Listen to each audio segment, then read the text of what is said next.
Mon nom est Philippe Terrier. Alors, je suis maître d'enseignement à l'École de technologie supérieure et co-directeur du laboratoire d'ingénierie pour le développement durable.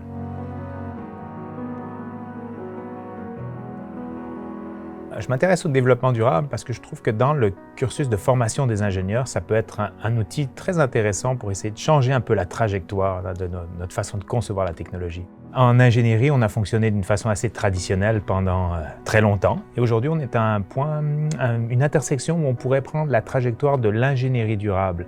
L'ingénierie durable, c'est un ensemble de principes qu'on peut mettre en application grâce à tout un tas d'outils.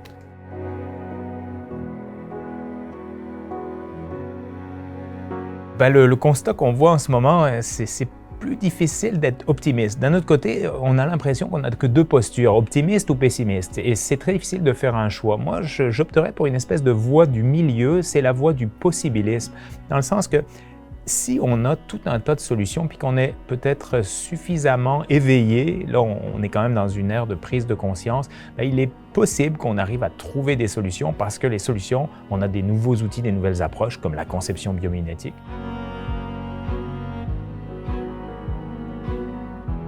C'est un autre rapport avec la nature et au lieu de voir simplement la nature comme fournisseur de ressources, on voit la nature comme modèle, mais plus encore, on voit la nature comme un modèle dont on va s'inspirer. On voit aussi la nature comme un mentor que l'on est invité à suivre. Donc dans la nature, l'équilibre, la beauté. Par exemple, utiliser l'énergie avec efficacité. Tout le monde peut le faire. Utiliser les matériaux avec parcimonie, ne pas gaspiller de ressources finalement. Essayer d'avoir le plus de circularité, c'est-à-dire le moins de consommation linéaire, c'est-à-dire réparer ces objets pour essayer de prolonger la durée de vie. Utiliser, par exemple dans notre consommation quotidienne, acheter en vrac pour avoir le moins d'emballage, pour éviter d'avoir quelque chose de trop linéaire. Il y a des aspects comme ça dans le biomimétisme, la collaboration. Donc tous ces aspects-là, tout le monde peut les utiliser dans son quotidien. Tout le monde peut penser comme la nature ferait pour élaborer une solution.